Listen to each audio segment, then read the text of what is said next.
Hello students.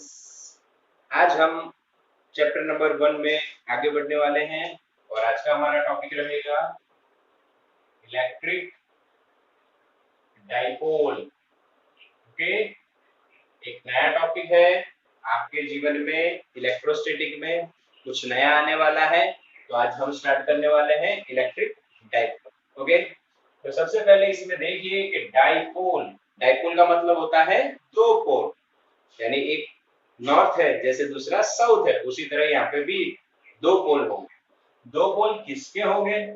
Electric. तो electric में कौन से दो पोल हो सकते हैं? तो राइट आंसर है आपका, एक होगा प्लस क्यू, दूसरा होगा माइनस क्यू। तो ऐसे ही जो बनेगी उसको हम इलेक्ट्रिक डाइपोल करते हैं। तो चलिए स्टार्ट करते हैं और इसको समझते हैं कि है क्या, कैसे इसको डिफाइन किया जाता है। तो डिफाइन करने के लिए हमें दो चार्ज लेने हैं। एक ले लीजिए आप प्लस क्यू या माइनस क्यू, और दूसरा ले लीजिए प्लस क्यू, और उनके बीच का जो डिस्टेंस है वो है ट्वाइस ए। ओके, तो डेफिनेशन इसकी इस तरह से बनाएगी कि किसको इलेक्ट्रिक डाइपोल आपको बोलना है। तो भाई इस system of two equal and opposite charges separated by a finite distance is called electric dipole। Clear है ना? बिल्कुल इजी है। एक सिस्टम है जिसमें दो चार्ज हैं, दोनों के मैग्नीट्यूड सेम है, बट दोनों की पोलैरिटी ऑपोजिट, एक माइनस दूसरा प्लस है, और उनके बीच का जो डिस्टेंस है वो कितना है? 2a। अब ये जो 2a पे जो मैंने वेक्टर किया है, इसका मतलब ये है कि हम यहाँ पे जो डिस्टेंस है ये इस पोजीशन से इस पोजीशन जाने का वेक्टर बताते हैं, इसीलिए इसको पोजीशन वेक्टर भी कहते हैं। और 2a लेने का रीजन ये भी हो सकता है, ध्यान से समझिए, इसका अगर हम सेंटर ले डाइपोल का, तो यहां से जो डिस्टेंस होगा वो a हो जाएगा, और ये जो डिस्टेंस हो जाएगा ये भी क्या हो जाएगा? a। यानी यहाँ पे रेशियो में ना जाए, अगर a लेते तो a/2 करना पड़ता है, इसलिए ट्वाइस a। क्लियर है? तो ये हमारी डेफिनेशन हो गई डाइपोल की। ओके, आप रिवाइंड करके इसको नोट कर सकते हो। और यहाँ पे अब ये जो एक सिस्टम बनाएगी, तो ये यूनिक सिस्टम की कुछ स्ट्रेंथ भी होगी। जैसे एक चार्ज होता है, मान लो मैंने प्लस क्यू लिया, तो इस प्लस क्यू की स्ट्रेंथ होती है कुछ पॉइंट पे, मान लो r जितने दूरी पे पॉइंट p ले लीजिए। तो इस चार्ज की p पॉइंट के पास स्ट्रेंथ बताने के लिए हमने ये पढ़ा था, electric field of the charge. Clear? इसी तरह अगर माइनस क्यू होता तो यहाँ पे आपको लिखना पड़ता E is equal to minus K Q over R square into R caret. तो ये प्लस क्यू और ये माइनस क्यू की स्ट्रेंथ बताती है विथ डायरेक्शन। इसी तरह अब इन दोनों को एक ही सिस्टम बना दीजिए, तो उसकी भी कुछ स्ट्रेंथ होगी। ये इनकी इलेक्ट्रिक फील्ड स्ट्रेंथ है। तो यहाँ पे एक सिस्टम है जो डाइपोल है, उस डाइपोल की स्ट्रेंथ क्या निकाली गई, ये ध्यान से समझना है। उसको एक नया नाम दिया गया है, इलेक्ट्रिक डाइपोल मोमेंट। क्या नाम दिया गया है? Electric dipole moment which gives the strength of this dipole. इसकी स्ट्रेंथ कितनी है? एक नई क्वांटिटी है बेटा ये। तो इस इलेक्ट्रिक डाइपोल मोमेंट का जो डेफिनेशन है वो क्या है? सबसे पहले इसका सिंबल बताता हूं आपको। सिंबल है p, और ये वेक्टर क्वांटिटी है, इसीलिए आपको p वेक्टर कर देते हैं। डाइपोल मोमेंट का सिंबल क्या याद रखना है आपको? Vector p। क्लियर? अच्छा, अब इसकी डेफिनेशन समझिए। The magnitude of any charge q and distance और सेपरेशन बिटवीन देम, उन दोनों का अगर आप प्रोडक्ट करते हो तो आपको क्या मिलेगी? Electric dipole moment. Now what is electric dipole moment? the product of magnitude of any one charge and the separation between them is called electric dipole moment of this dipole। Clear. तो यहाँ पे ये दूसरी नई quantity, इसकी जो यहाँ पे ये इलेक्ट्रिक डाइपोल एक सिस्टम है और उसकी स्ट्रेंथ बताने के लिए एक डाइपोल मोमेंट डिफाइन की है और उसका इक्वेशन क्या है, P is equal to Q into 2A। ये आपको याद रखना ही रहेगा और रह भी गया ना, एकदम इजी है, charge into distance between them. Okay, clear है ना। चलिए अब यहाँ पे जब हमने नई क्वांटिटी पढ़ ली है तो उसके बारे में कुछ नोट्स हो जाएगी। पहली बात ये है कि ये है वेक्टर क्वांटिटी, वेक्टर क्वांटिटी है।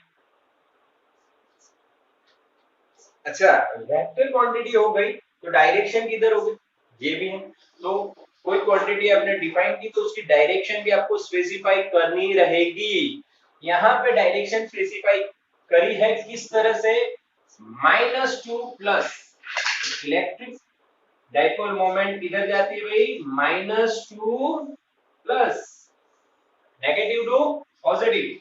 अगर आप इलेक्ट्रिक डाइपोल बताना चाहें तो आपको इस तरह से यहाँ पे बता सकते हो, इलेक्ट्रिक डाइपोल किधर जा रही है, इलेक्ट्रिक डाइपोल मोमेंट -2 प्लस। अब एक और बात नोट कर लीजिए यहाँ पे, second electric dipole moment and E are in same और ऑपोजिट डायरेक्शन। कैसे पता चलेगा, इलेक्ट्रिक फील्ड किधर जाती है, प्लस से outside, the direction of the electric field for positive charge is outside and for the negative charge is inside. That's why the direction of the electric field over here plus to minus, okay, positive to negative, so that we can say that the direction of field and momentum, or we can say electric dipole moment, electric dipole moment दोनों क्या होती हैं, opposite. okay, clear। अच्छा, third में इसका जो discussion होगी वो यूनिट के बारे में होगी। तो इसके यूनिट के बारे में आपको क्या बताया जाएगा भाई, सिंपल यूनिट बनता है इसका, जो मोमेंट का इक्वेशन है, ये चार्ज है उसमें ये डिस्टेंस है, तो चार्ज का कूलम हो जाता है और डिस्टेंस का मीटर हो जाता है। आंसर क्या आता है, कूलम इनटू मीटर। आंसर क्या आता है बेटा, कूलम इनटू मीटर। अच्छा, इसी में हम इसका डायमेंशनल फॉर्मूला भी समझ लें।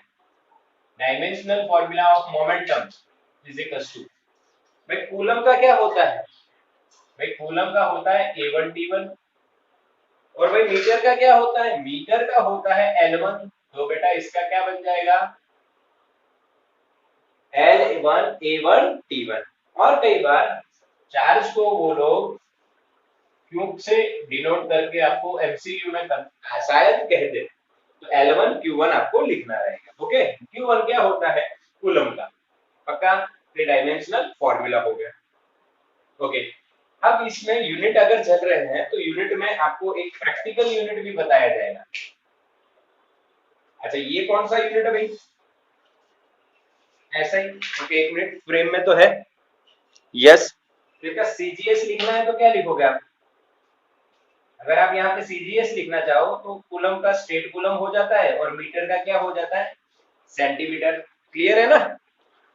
ओके, दिख रहा है, स्टेट कूलम एंड सेंटीमीटर का प्रोडक्ट, इसका स्टेट कूलम, इसका मीटर का सेंटीमीटर। ये पहले लेक्चर में मैंने बताया हुआ है जब हमने चार्ज के बारे में डिस्कशन की। ओके, बट जो प्रैक्टिकल यूनिट है ऑफ डाइपोल मोमेंट, उसको बोला गया है डी बाय, क्या बोला गया बेटा, डी बाय। डी बाय का सिंबल है कैपिटल डी। ये आपको ध्यान रखना है, समझना है कि प्रैक्टिकली जब यूज किया गया तब उसका यूनिट डी बाय किया जाता है। बिकॉज द रीजन इज कि यहाँ पे जो चार्ज है बेटा, उसका जो कूलम इंटू मीटर आप बना रहे हो वो बहुत बड़ा यूनिट हो जाता है। कूलम जो है अपने आप में बहुत बड़ा चार्ज इंडिकेट करता है, 1 कूलम यानी बहुत बड़ा charge, because the smallest value of the charge is 1.6 into 10 raised to -19 coulomb, and 1 coulomb is very large. With this comparison we can say 1 coulomb is very large, ये बहुत बड़ा है। और जब कोई वैल्यू बहुत बड़ी होती है जो प्रैक्टिकली यूज ही नहीं होती है तो उसका यूनिट चेंज कर दिया गया और उसको क्या बनाया गया, डी बाई। ओके, अब डी बाई की डेफिनेशन समझिए बेटा, what is the definition of D by. तो डी बाई की डेफिनेशन में जो दो चार्ज लिए गए माइनस क्यू और प्लस क्यू और उनके बीच का जो डिस्टेंस होता है बेटा 2a, इसमें इन्होंने चार्ज की जो वैल्यू है बोली 10 to the power -10 straight coulomb. समझ में आया, 10 to the power -10 straight coulomb और जो डिस्टेंस लिया वो लिया 1 एंगस्ट्रॉम। और ये जो सिस्टम से हमें डाइपोल मोमेंट मिलेगी उस डाइपोल मोमेंट को हम कितनी कहेंगे, 1 डी बाय। यहाँ पे जो डाइपोल मोमेंट मिल रही है इसको हम बोलेंगे 1 कूलम इंटू मीटर, बट यहाँ पे जो मिली उन्होंने बोला 1 डी बाय। ओके, सिंबल है कैपिटल डी। तो चलिए कितनी वैल्यू होती है ये निकालते हैं, Q इंटू 2a होगा मोमेंट का वैल्यू किस तरह से निकलेगा, चार्ज लिखिए 10 to the power -10 straight coulomb into distance 1 angstrom. Clear. अब हम इसे पहले स्ट्रेट कूलम इंटू सेंटीमीटर में लेके आते हैं। तो स्ट्रेट कूलम तो ऑलरेडी हमारे पास है। ओके, अब हम एंगस्ट्रॉम को सेंटीमीटर में लिखेंगे। भाई एक एंगस्ट्रॉम होता है 10 to the power -10 metre, but centimetre लिखना है तो 10⁻²² चाहिए इसमें। तो यहाँ पे सेंटीमीटर अगर लिखा इसमें से 10⁻² चले गए तो कितना बचा, 10⁻8। तो यहाँ पे लिखा जाएगा 10⁻8 centimetre. So the answer is 10⁻18 straight coulomb into centimetre. और ये जो आंसर आया इसको बोला गया 1 डी बाय। क्लियर, क्या बोला गया इसको, 1 डी बाय, यानी 1 डी बाय और स्ट्रेट कूलम इनटू सेंटीमीटर का रिलेशन क्या हुआ, 10 टू द पावर -18, यानी debye straight coulomb into centimetre से भी बहुत छोटा है, 10 टू द पावर -18। यानी इससे आपको एक बात का अंदाजा आएगा कि प्रैक्टिकल्स में जो चार्ज की वैल्यू यूज होती होगी वो कितनी छोटी होती होगी, इसीलिए छोटा यूनिट डी बाय बनाया गया। क्लियर। ओके, अब इसी का रिलेशन हम लोग 1 डी बाय का कूलम इंटू मीटर में लेके आते हैं। चलिए तो इस इक्वल है 10⁻18। स्ट्रेट कूलम को कूलम में लिखिए तो coulomb upon 3 into 10 to the power कितनी थी, 9। याद आया, एक कूलम यानी 3 into 10 to the power 9 straight coulomb. तो एक स्ट्रेट कूलम क्या होगा, कूलम अपॉन 3 इंटू 10⁻9। और यहाँ पे हमारे पास सेंटीमीटर है तो सेंटीमीटर को मीटर में करिए तो 10 टू द पावर -2 मीटर। बस इसे सॉल्व करना है और आंसर हमारे पास रहेगा, बिल्कुल इजी। 1/3 यानी 0.33 लिख देते हैं इंटू 10 टू द पावर। देखिए -18 -2 -20 -9, ये 9 ऊपर आएगा तो माइनस हो जाएगा, -29 कूलम इंटू मीटर। बट 3.333 आप लिख सकते हो into 10 to the power -30 coulomb into metre. This is the relation between D by and coulomb into metre. This is the relation between D by and straight coulomb into centimetre. Okay, तो ये दोनों आप clear कर दीजिए। और ये तीसरा जो पॉइंट है थोड़ा लंबा चला बिकॉज ये कुछ नया आपके लिए जानने को यहाँ पे बताया गया। ओके, चलिए अब फोर्थ पॉइंट इसकी बात करें तो भाई total charge of a dipole. Dipole में टोटल चार्ज कितना होगा, तो देख लीजिए इधर एक माइनस क्यू है एक प्लस क्यू है, तो टोटल कीजिए -q + q, आंसर क्या आएगा 0। टोटल चार्ज कितना आया 0। तो ये भी एक क्वेश्चन हो जाता है, total charge of the dipole कितना होगा 0, आपको आ गया। अच्छा, but electric field is not zero, but dipole की इलेक्ट्रिक फील्ड जीरो नहीं होती। रीजन ये दिया जाएगा आपको, समझो। इलेक्ट्रिक फील्ड जीरो क्यों नहीं होती है? आपको चार्ज जब जीरो मिल रहा है तो इलेक्ट्रिक फील्ड का इक्वेशन आपको याद ही होगा भाई, Q अपॉन आर स्क्वायर। अरे भाई क्यों जीरो है तब आर भी जीरो हो, सॉरी क्यों जीरो है तब ई भी जीरो हो जाएगा, पर क्यों जीरो है पर ई जीरो नहीं, तो ये अजीब लगता है, बट अजीब नहीं है, ये रियलिटी। क्यों? क्योंकि दोनों चार्ज के सेंटर अलग अलग है, दोनों चार्ज के सेंटर अलग अलग है, इसीलिए इलेक्ट्रिक फील्ड जीरो नहीं होगी। हम आगे भी फाइंड करने वाले हैं डाइपोल की इलेक्ट्रिक फील्ड, तो इसका आप स्क्रीनशॉट ले लीजिए, मैं इतना हटाऊंगा और एक और पॉइंट लिखेंगे। ओके चलिए, अब डाइपोल की इलेक्ट्रिक फील्ड जीरो नहीं होती बेटा। क्यों नहीं होती है? क्योंकि दोनों चार्ज के जो सेंटर हैं वो अलग अलग पॉइंट पे हैं। ओके, दोनों चार्ज के जो सेंटर है वो अलग अलग पॉइंट पे हैं, तो यहाँ पे अगर फिफ्थ पॉइंट लिखा जाए, इसके लिए फिफ्थ पॉइंट अगर हम लिखते हैं वो ये है कि जो मॉलिक्यूल है बेटा उसके दो टाइप होते हैं, एक होता है नॉन पोलर और दूसरा होता है पोलर। नॉन पोलर का मतलब प्लस और माइनस का सेंटर एक ही पॉइंट पे हो, दोनों एक ही जगह हो, और पोलर का मतलब है एक साइड माइनस और दूसरा प्लस हो। तो यहाँ पे टोटल चार्ज क्या हो जाएगा? जीरो। यहाँ पे भी टोटल चार्ज क्या हो जाएगा? जीरो। बट ये डाइपोल बन जाएगी, ये डाइपोल नहीं है, तो यहाँ पे जो मोमेंटम है वो क्या आ जाएगी? जीरो, क्योंकि इनके बीच का डिस्टेंस भी जीरो। यहाँ पे जो मोमेंटम है वो is not equals to zero, क्योंकि उनका डिस्टेंस जीरो नहीं है। क्लियर? तो ये हो गया आपका फिफ्थ पॉइंट। और फिफ्थ पॉइंट में आपने क्या देखा? There are two types of molecules. One is non-polar and second one is polar. Non-polar यानी प्लस और माइनस का सेंटर एक ही पॉइंट पर हो, यानी उनका चार्ज भी जीरो हो गया और डिस्टेंस भी जीरो हो गया।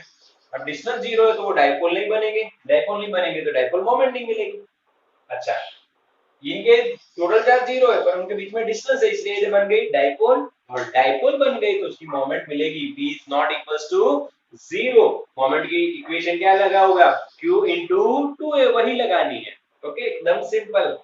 अच्छा, अब देखिए ये जो dipole moment is not equals to zero आया और इसमें जीरो आया, तो इसकी नॉन जीरो अगर आपको करनी है तो अप्लाई एक्सटर्नल फील्ड। आप एक्सटर्नल फील्ड में अगर polar molecule non polar molecule रखते हो, ये प्लस हो गया ये माइनस हो गई, इलेक्ट्रिक फील्ड प्लस से माइनस जाएगी, ये प्लस वाला माइनस को खींचेगा और ये माइनस वाला प्लस, तो सेपरेट हो गए अट्रैक्शन के कारण। अब ये नॉन पोलर कैसा बन गया? पोलर। ये हम आगे पढ़ने वाले हैं, अभी सिर्फ इंफॉर्मेशन दी है कि नॉन पोलर को पोलर बनाना है तो अप्लाई एक्सटर्नल फील्ड। ओके, समझ में आ गया? सिक्स्थ पॉइंट इसका ये है कि भाई एक डाइपोल आइडियली डिफाइन की गई है जिसका नाम है पॉइंट डाइपोल। कौन सी डाइपोल है? Point dipole. पॉइंट डाइपोल का मतलब है जिसमें 2a जो होता है वो टेंड्स टू जीरो हो जाए and q tends to infinite हो जाए। भाई चार्ज बहुत ज्यादा हो यानी कूलम के फॉर्म में, और जो दोनों के बीच का डिस्टेंस है वो बहुत कम हो जाए, एक सेंटर पे ना है, एक सेंटर पे तो डाइपोल मोमेंट जीरो हो जाएगी, तो बहुत नजदीक आ जाए, तो ऐसी आइडियल कंडीशन को उन्होंने क्या बोला है बेटा? Point dipole. इसका स्क्रीनशॉट ले लीजिए एकदम क्लियर से। ओके, सब कुछ क्लियर आ रहा है स्क्रीन में? चलिए, अब ये हमारी डाइपोल की सारी इंफॉर्मेशन, ज्यादातर आपके पास जी नीट के लेवल की इंफॉर्मेशन आ गई है, तो इसको अच्छे से नोट कर लीजिए। अब आगे चलते हैं। आज का जो हमारा टॉपिक है भाई, अब लास्ट वो ये रहेगा बेटा, electric field of a dipole.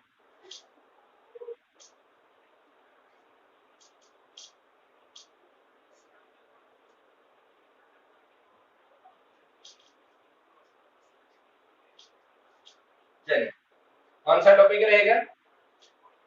Electric field of a dipole और इलेक्ट्रिक डाइपोल। इसमें 3 केस आएंगे। पहले 2 हमारे एनसीईआरटी की थियरी में आएंगे और दूसरा एक इम्पोर्टेंट है जो जी नीट के लिए आपको करना रहेगा। तो 2 हम आज देखेंगे और जो तीसरा केस है उसके लिए स्पेशल एक लेक्चर बनाएंगे। तो पहले हम जो एनसीईआरटी में जो हमारे पास थियरी है कि भाई इस इलेक्ट्रिक फील्ड की जो डाइपोल है उसकी इलेक्ट्रिक फील्ड कितनी, तो यहाँ पे हमारे पास 2 पार्ट है। समझो क्यों 2 पार्ट है कि भाई ये माइनस है और ये प्लस है, ये 2 पोल हैं, इनको ये ज्वाइंट करोगे तो ये आप क्या मानोगे? एक्सिस। और उस एक्सिस के यहाँ पे सेंटर से पास होती है और एक्सिस को परपेंडिकुलर, इसको आप क्या बोलोगे? इक्वेटर। तो हमें 2 पॉइंट पे फील्ड पहले फाइंड करेंगे, एक एक्सिस पे दूसरा इक्वेटर पे।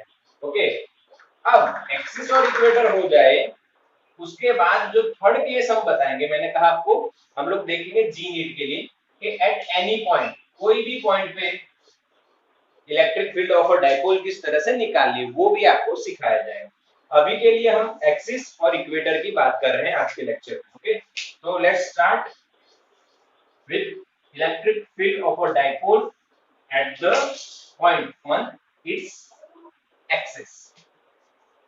तो इलेक्ट्रिक फील्ड ऑन एक्सिस पहले ये देखें। चलिए तो समझते हैं किस तरह से। तो ये हो गया, मान लीजिए आपका डाइपोल, इसको मैं प्लस क्यू बोलता हूँ, इसको मैं माइनस क्यू बोलता हूँ। दोनों के बीच की जो दूरी है उसको हम 2a बोलते हैं बेटा, और ये इसकी एक्सिस हो गई, यहाँ पे उसका सेंटर है। अब इस एक्सिस पे कहीं पे भी आप पॉइंट मान सकते हो। हमने मानना है कि भाई हम यहाँ पे मानते कोई भी पॉइंट, यहाँ पे भी ले लो, यहाँ पे कहीं पे भी ले सकते हो, हम यहाँ पे ले रहे हैं। ओके, इस पॉइंट का नाम हम दे देते हैं P। और वो जो P पॉइंट है वो सेंटर से R डिस्टेंस पे है। सेंटर से कितने डिस्टेंस पे है? R distance. ओके, अब यहाँ पे P पॉइंट पे टोटल फील्ड कितनी, ये फाइंड करना है। तो हमारे पास जो नॉलेज है वो पॉइंट चार्ज की नॉलेज। किसकी नॉलेज है? Point charge. पॉइंट चार्ज की इलेक्ट्रिक फील्ड क्या है? तो kq अपॉन r²। अब यहाँ पे भी 2 पॉइंट चार्ज है, एक प्लस क्यू और दूसरा माइनस क्यू। तो प्लस क्यू की फील्ड लिखते हैं इधर E plus Q away from the charge, minus Q की लिखी जाएगी E minus towards the charge. और जो डिस्टेंस है सेंटर से कितना माना गया बेटा? R distance. ओके, क्लियर है ये डायग्राम? बिल्कुल इजी, कंसेप्ट एकदम इजी है बेटा, समझो आराम से। अब E प्लस क्यू कितना? तो electric field at P due to plus Q, E plus Q is equals to kq upon r square. भाई जो r है वो कितना? तो from the centre of the dipole plus charge से ये जो दूरी है ये कितनी हो जाएगी? तो देखो ये r है। ओके, ये कितना है? r। अब ये जो आधा है इसका, ये पार्ट, ये कितना हो जाएगा? a। तो यहां से ये दूरी कितनी हो गई? r। ये कितनी है? a। तो ये कितनी? r में से a निकालो, r माइनस a, यहाँ पे आ जाएगा r माइनस a का स्क्वायर। ओके, और डायरेक्शन बतानी है तो डाइपोल मोमेंट की डायरेक्शन किधर रहेगी? माइनस टू प्लस, और E प्लस क्यू भी उसी डायरेक्शन में है, E प्लस क्यू, तो दोनों सेम डायरेक्शन। तो हम डाइपोल मोमेंट की डायरेक्शन को रेफरेंस लेके उसके रिस्पेक्ट में इनकी डायरेक्शन बता रहे हैं। तो हमने डाइपोल मोमेंट की डायरेक्शन P कैरेट इधर है तो E प्लस क्यू भी इधर है तो P कैरेट आ गया। फिर फर्स्ट इक्वेशन। ओके, अब दूसरा, तो electric field at P due to minus Q. भाई माइनस क्यू के लिए कितनी, भाई माइनस क्यू के लिए कैसे लिखेंगे, same logic, E minus Q K Q upon distance square. Okay, अब माइनस क्यू कहाँ है, ये रहा, उससे P पॉइंट का डिस्टेंस देखिए तो ये हो गया डिस्टेंस। अब इसकी वैल्यू लिखिए कितनी होगी, तो ये R है और ये कितना होगा A, ये टोटल 2 है, ये A है और ये यहां से R है, तो ये कितना आ जाएगा बेटा R प्लस A। क्लियर, क्या डिस्टेंस हो गया R प्लस A, तो यहाँ पे आ जाएगा R प्लस A का स्क्वायर।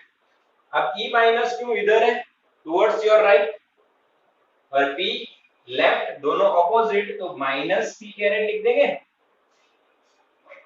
क्लियर है, दिख रहा है स्क्रीन में पूरा, यस ओके, समझ लिया आपने, देख लो इसको ध्यान से, कुछ डिफिकल्ट नहीं है, ये एकदम सिंपल है, सिर्फ आपको डिस्टेंस समझना है, प्लस क्यू से R minus A, minus Q से आर प्लस ए, और डायरेक्शन देख लो, इसकी पी कैरेट, इसकी माइनस पी कैरेट।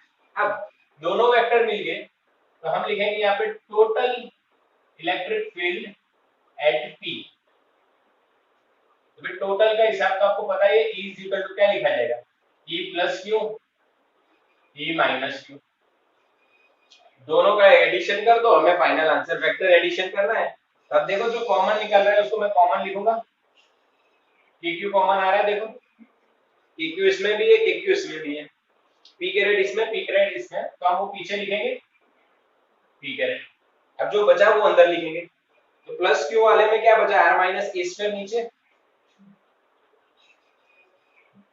ओके, और माइनस क्यू वाले में क्या बचा, R plus A square, okay, R plus A whole square, और माइनस भी तो बचा, तो यहाँ पे हम लिखेंगे minus 1 upon R plus A whole square.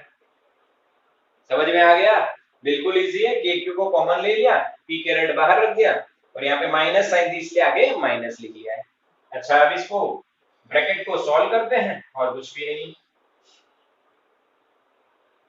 चलिए सॉल्व करते हैं, थोड़ी जगह ज्यादा चाहिए इसलिए मैंने ज्यादा लंबा ब्रैकेट बना दिया। अब देखो एलसीएम क्या रहेगा, सेम तो नहीं है, डिफरेंट है, R minus A R plus A, तो R minus A R plus A क्या होता है, R square minus A square, ये तो हमें आता ही है, A square minus B square, simple है ना, A minus B into A plus B, A square minus B square. अब इन दोनों का टोटल भी, जो दोनों का स्क्वायर है उसको भी लिखना पड़ेगा ना, स्क्वायर तो लिखना ही पड़ेगा, दोनों का स्क्वायर है, ओके। अब एलसीएम लिया तो ये टर्म आ जाएगी इधर और ये टर्म आ जाएगी क्रॉस में चली जाएगी, बट मैं इनको एक्सपांड करके एक साथ लिखते हैं, एक स्टेप कम हो जाएगी, तो इसका एक्सपांशन क्या होगा, R square plus 2 R A plus A square, और इस वाली टर्म का क्या होगा, R square minus 2 R A plus A square, okay. But यहाँ पे बीच में क्या है माइनस, अगर आपने माइनस यहाँ पे मल्टीप्लाई किया तो ये हो जाएगा प्लस और ये हो जाएगा माइनस। क्लियर, एक्सपांशन समझ में आया ना, ये वाली टर्म इधर लिखी उसको एक्सपांड कर दिया, ये वाली टर्म इधर लिखी एक्सपांड कर दिया, बट ये वाली टर्म के लिए आगे माइनस है तो साइन सारी चेंज कर दो। अब इसको कट कर दो, आर स्क्वायर ये स्क्वायर कट हो गया, तो बचा वो लिखते हैं A Q 4 R A 2 R A into P caret upon R square minus A square whole square, okay, ये आंसर आ गया। बट इस आंसर को हम थोड़ा फॉर्मेशन में चेंज करेंगे, क्योंकि यहाँ पे हमें एक और चीज दिख रही है जिसको हम बोलते हैं dipole moment, P is equal to Q into 2A, दिख रही है आपको, ये रहा Q, ये रहा A, 2 इसमें से ले लो तो क्या बचेगा, देखो ये इसमें से 2 ले लें यार, तो हमने तो 2 बच गया, और Q into 2A उसको मैंने P लिख दिया, एक R है एक P कैरेट है upon R square minus A square whole square. So this is the final answer of the electric field on the point or at the point on the axis. Axis पे कोई भी point P के पास electric field की value इतनी आएगी और with vector ये direction आएगी। क्लियर है बिल्कुल, फिर वो पॉइंट आप कहीं पे भी ले लीजिए, आंसर यही आएगा, ओके। अब आपको मानना है कि मान लीजिए पॉइंट पी है बहुत दूर हो, या इस साइड हो या इस साइड हो, बहुत दूर हो, तो हम एक स्पेशल केस लेंगे, if R is greater than A, then ज्यादातर इसका यूज बहुत होता है, तो ए को 0 कर देंगे, क्योंकि भाई आर बहुत बड़ा है। मान लो आर की वैल्यू है 5 किलोमीटर और ए की वैल्यू है 5 सेंटीमीटर, तो 5 किलोमीटर और 5 सेंटीमीटर बहुत डिफरेंस है। ओके, मीटर में लो तो भी बहुत डिफरेंस आ जाएगा, इसीलिए आपको ये 0 कर देना, अप्रोक्सीमेटली 0 हो जाएगा। तो ये 0 करोगे आपका आंसर क्या आएगा, देखो 2kp r upon r square और उसका भी स्क्वायर, तो 4 पावर इंटू p कैरेट, ये 0 कर दो तो स्क्वायर का स्क्वायर 4 हो गया, और यहाँ पे एक 8 है ऊपर, तो अब इसको कट कर देंगे तो यहाँ पे क्यूब हो जाएगा, और ये आपका फाइनल मोस्ट आईएमपी आंसर आ जाएगा 2kp अपॉन r क्यूब। भाई आप इसको उल्टा करके भी याद रखो, 2pk, pk मूवी है तो आप वो भी याद रख सकते हो, 2pk अपॉन r क्यूब। तो E is proportional to 1 upon क्या हो गया बेटा, r क्यूब। यहाँ पे आप देख रहे हो ये इनवर्स स्क्वायर लॉ नहीं है, क्योंकि यहाँ पे क्या आ गया है r क्यूब। तो डाइपोल की जो इलेक्ट्रिक फील्ड है वो इनवर्स स्क्वायर लॉ को फॉलो नहीं करती है। चलिए इतना आप स्क्रीनशॉट ले लो बेटा। ओके, सब कुछ फ्रेम में है। चलिए, तो ये हो गया आपका इलेक्ट्रिक फील्ड ऑन एक्सिस। ये आंसर बिल्कुल याद रख लीजिए। अब हम बात करेंगे इक्वेटर की। मान लो वो जो पॉइंट अभी एक्सिस पे था उसकी जगह अगर कोई पॉइंट इक्वेटर पे हो तो फील्ड किसकी,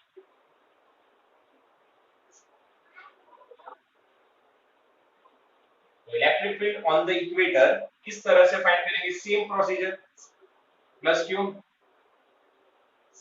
माइनस क्यू, सेंटर, सेंटर पे से जो पॉइंट है मान लेते हैं यहाँ पे है, इसका नाम क्यू है, ये सेंटर है भाई, तो ये इक्वेटर हो गया बेटा।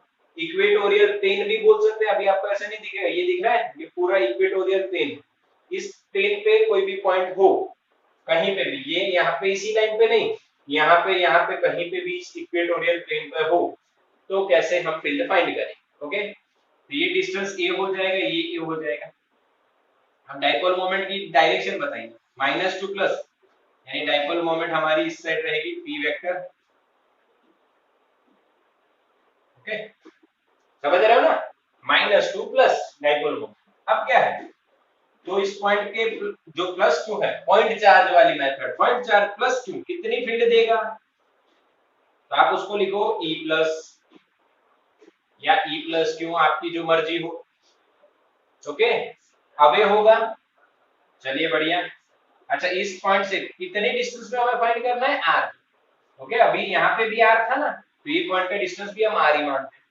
चलो, माइनस क्यू किधर लेके आएगा, माइनस क्यू इलेक्ट्रिक फील्ड को इनसाइड लेके आएगा, इसको लिख दो ई माइनस क्यू। आप पैरेललोग्राम फॉलो करोगे, क्या फॉलो करोगे, पैरेललोग्राम, तो रिजल्टेंट इलेक्ट्रिक फील्ड इधर मिलेगी। क्लियर है ना, ये भी बताया, अभी आपको अंदर समझ में आएगा किस तरह से, ये तो आपको पता है कि रिजल्टेंट इलेक्ट्रिक फील्ड इधर है। चलिए, वो उसकी वैल्यू कितनी आती है और डायरेक्शन तो हमें पता चल गई, इधर है राइट साइड। चलिए तो निकालते हैं, वही मैथ है, बट यहाँ पे थोड़ा सा रुकना है। क्यों रुकना है, क्योंकि यहाँ पे जो डिस्टेंस है चार्ज से पॉइंट का, वो देखो, तो ये 90 हो गया, ये ए है, ये आर है, तो ये हाइपो हो गया, तो हाइपो क्या होगा, R square plus A square raise to 1/2। Similarly इधर भी आप देखो, ये ए है, ये आर है, तो जो डिस्टेंस हो जाएगा वो क्या हो जाएगा, R square plus A square raise to half. दोनों के साइड सेम हो रहा है, तो सेम डिस्टेंस है, चार्ज की वैल्यू भी सेम है, तो इलेक्ट्रिक फील्ड का जो इक्वेशन है के क्यू अपॉन आर स्क्वायर, वो तो सेम हो जाएगा। तो यहाँ पे आप एक पॉइंट लिख सकते हो कि प्लस क्यू और माइनस क्यू के कारण क्यू के पास जो इलेक्ट्रिक फील्ड मिल रही है उन दोनों का मैग्नीट्यूड सेम है। हम लिखेंगे E प्लस क्यू का मैग्नीट्यूड और E माइनस क्यू का मैग्नीट्यूड दोनों सेम है। सेम है तो कितना है वो भी लिख देते हैं। आइए, क्यू अपॉन डिस्टेंस का स्क्वायर, भाई डिस्टेंस कितना हो रहा है R square plus A square का हाफ और उसका स्क्वायर, तो ये 2 कट हो जाएगा, इसको हटा दो, तो ये आ गया इलेक्ट्रिक फील्ड का मैग्नीट्यूड। समझ में आया? बिल्कुल। अच्छा, अब देखिए हमें टोटल इलेक्ट्रिक फील्ड फाइंड करनी, तो total electric field at Q E is equal to क्या लिखी जाए वो समझिए। मान लीजिए ये एंगल थीटा है बेटा, तो ये एंगल भी थीटा हो जाएगा। अब देखो ये थीटा है तो ये भी थीटा होगा बेटा, क्योंकि एनालॉजी और सिमिलैरिटी लग जाएगी। ये साइड साइड, ओके, ये भी साइड और ये भी साइड, तीनों साइड सेम है, तो सिमिलैरिटी हो जाएगी, तो ये थीटा हो गया, तो ये भी बेटा क्या हो जाएगा थीटा। तब ध्यान से समझना है आपको कि इन दोनों के जो कंपोनेंट हैं वो कौन कौन से रहेंगे। तो इसका ये वर्टिकल कंपोनेंट हो जाएगा, जिसको हम लिखेंगे E minus Q sine theta, okay, और इसका भी वर्टिकल कंपोनेंट यही रहेगा same E plus Q sine theta. भाई E प्लस क्यू और माइनस क्यू की वैल्यू सेम है, तो ये दोनों कंपोनेंट इक्वल हो जाएंगे और अपोजिट डायरेक्शन में तो एक दूसरे की इफेक्ट को कैंसिल कर देंगे। तो बचेगा कौन सा कंपोनेंट, तो बचेंगे इसके कौन से कंपोनेंट, हॉरिजॉन्टल कंपोनेंट जो लिखे जाएंगे। इसको एक बार हटा देते हैं, इसका लिखा जाएगा horizontal component E minus Q cos theta और इस वाले का लिखा जाएगा E plus Q cos theta. समझ में आया? तो टोटल जो फील्ड है और ये दोनों एक ही डायरेक्शन में मिलेंगे तो इनका एडिशन हो जाएगा, यानी रिजल्टेंट फील्ड इधर मिलेगी। वर्टिकल कंपोनेंट तो मैग्नीट्यूड सेम होने के कारण कैंसिल हो जाएंगे, एंगल भी सेम है यानी साइन थीटा भी सेम हो जाएगा। पक्का? बिल्कुल पक्का। इसको समझिए आराम से, बिल्कुल इजी लॉजिक है। Vertical component cancel out, horizontal component का addition, vertical component cancel out, horizontal component का एडिशन, क्योंकि सेम डायरेक्शन, ये कैंसिल आउट क्योंकि अपोजिट डायरेक्शन। पक्का? चलिए तो अब इनका एडिशन कर देते हैं। E प्लस क्यू का मैग्नीट्यूड E माइनस क्यू का मैग्नीट्यूड इनटू, बाहर निकाल लो इन दोनों में से cos थीटा जो सेम है, जो क्या है बेटा सेम है। देखो E plus Q E minus Q cos theta दोनों के लिए सेम है, इनटू डायरेक्शन करनी पड़ेगी, यहाँ पे वेक्टर किया है तो E रिजल्टेंट इधर है और P इधर है, तो ऑपोजिट आया तो क्या आएगा माइनस P कैरेट। बस आंसर आपको अब आ ही जाएगा, बस इतना आपको समझना था। वर्टिकल कंपोनेंट कैंसिल हो रहे हैं, हॉरिजॉन्टल कंपोनेंट ऐड हो रहे हैं और उनकी direction opposite to the P है। समझ में आया? बस अब वैल्यू लिखनी और कुछ भी नहीं है। क्या रहेगी वैल्यू, दोनों की सेम रहेगी, तो सेम वैल्यू तो इसको ट्वाइस कर देते हैं, माइनस P कैरेट। क्यों? क्योंकि ये दोनों सेम है। देखो तो एक लिख दिया मैंने और आगे 2 लिख दिया, भाई दोनों में का एक लिख दिया, एक की वैल्यू इनटू 2 कर दिया, सिंपल। बस अब वैल्यू रखिए, आंसर मिलेगा आपको twice of magnitude Q upon r square plus k square. Okay, magnitude square का हाफ का स्क्वायर हुआ था तो 2 कट हो गया था। अब cos थीटा, तो cos थीटा क्या होगा, डायग्राम से देखो, ये थीटा है तो cos थीटा क्या होगा, एडजेसेंट अपॉन हाइपो, तो एडजेसेंट ए है, हाइपो ये रहा, तो लिख देते हैं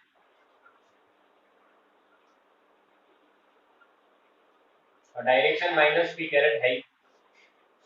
बस अब इसको सॉल्व करिए, आंसर दिखेगा Kp, क्यों Kp किया भाई, Q into 2a, P तो होगा, अच्छा Kp हो गया into minus P caret upon r square plus a square, base same है तो पावर का एडिशन करो, ये 1 पावर वो 1/2, तो भाई 1 प्लस 1/2 क्या होता है 3/2 होता है भाई, और क्या होगा। तो this is the final answer. Minus को अगर आपको आगे लिखना है तो आप माइनस कर सकते हो। क्लियर? एकदम एकदम इजी है, कम स्टेप में हो जाता है, क्योंकि ज्यादातर डायग्राम को अच्छी तरह से समझना है, बिल्कुल ध्यान से समझिए। आप थोड़ा सा बड़ा बनाना नोटबुक में जब बनाओ, यहाँ पे छोटा बना है क्योंकि बोर्ड छोटा है, पूरा डेटा नहीं आएगा इसलिए, पर आप बड़ा बनाना और आराम से समझो, आ ही जाएगा, बिल्कुल इजी है। अब एक special condition, if r is greater than a, then वो ये पॉइंट क्यों, r डिस्टेंस के बजाय बहुत दूरी पे चला जाए या नीचे चला जाए, बहुत दूर, तो क्या होगा, a को 0 करना है, याद है यहाँ पे a को 0 करोगे तो r² बचेगा, और उसकी कितनी पावर है, 3/2 इंटू पी कैरेट। ओके, तो अब इसको सॉल्व करो तो क्या आंसर आएगा, माइनस kp अपॉन ये 2 कट हो जाएगा, r³ into P caret. This is the final answer. Okay, ये वाला और ये दोनों फाइनल आंसर हमारे रहेंगे। ये नजदीक डिस्टेंस के लिए जो r नजदीक हो तो, और ये r बहुत दूर हो, यानी मैंने आपको बताया मीटर और सेंटीमीटर, मीटर और मिलीमीटर, ये मीटर और ये मिलीमीटर सेंटीमीटर बहुत छोटे हैं, तब आपको ये लेना है। ओके, पक्का, माइनस kp अपॉन r। यहाँ पे भी आप कह सकते हो electric field on the equator is proportional to 1 upon r³ और inversely proportional to r³। Clear है? इसका भी बेटा आप क्या ले लीजिए, स्क्रीनशॉट, और डायग्राम में आराम से समझिए, बिल्कुल क्लियर सब कुछ दिख रहा है, डायग्राम भी बढ़िया दिख रहा है बिल्कुल, तो इसको आप सॉल्व कर लीजिए। चलिए आगे बढ़ते हैं, लास्ट इसका कंपैरिजन करते हैं, क्योंकि हमारे पास दो फील्ड हो गए भाई,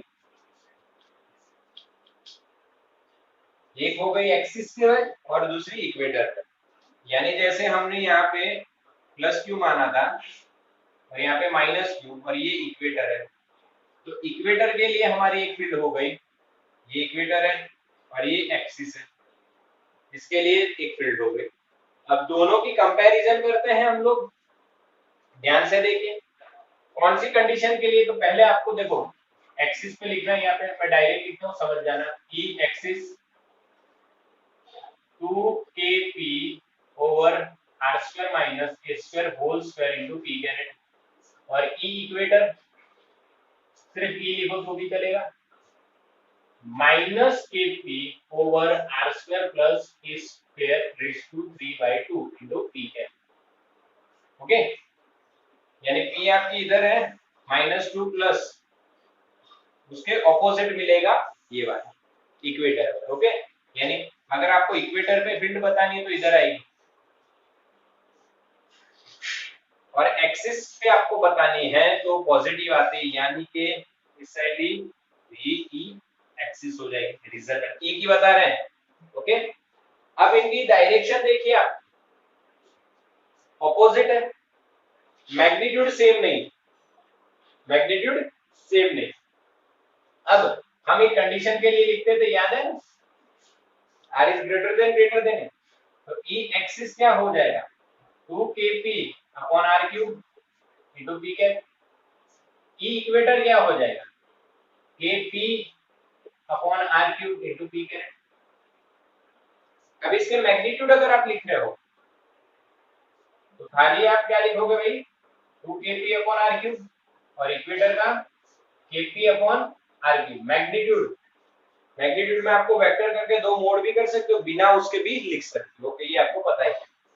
अब यहाँ पे कंपैरिजन देखिए, तो क्या आप ऐसे लिख सकते हो, E axis is equal to 2kp upon r³, समझ में आया, तो यानी 2 तो रह जाएगा, पर यहाँ पे आप क्या लिख सकते हो, E इक्वेटर। तो ये हो गया comparison between electric fields of axis and equator, दोनों का ये कंपैरिजन, यानी इक्वेटर पे जो फील्ड है उसका 2 गुना करोगे तो आपको एक्सिस की फील्ड की वैल्यू मिल जाएगी। यानी समझ में आ गया कि एक्सिस और इक्वेटर का रिलेशन क्या है। अब कई बार ऐसा भी पूछा जाता है, भाई ये रेशियो कितना होगा, आपको पता ही है, इससे क्या लिख सकते हो, पक्का याद रखने का तरीका सीखिए कि भाई दोनों में मैग्नीट्यूड तो सेम है, सिर्फ एक्सिस पे डबल हो जाता है, इक्वेटर से एक्सिस पे क्या हो जाता है, डबल हो जाता है, इसीलिए यहाँ पे 2 आगे आता है। क्लियर हो गया? तो ये हमारा जो पॉइंट है डाइपोल और उसकी इलेक्ट्रिक फील्ड यहाँ पे कंप्लीट बिल्कुल हो गया। इसकी नोट्स बना लो, स्क्रीनशॉट ले लो और पक्का कर लो। Okay students, thank you.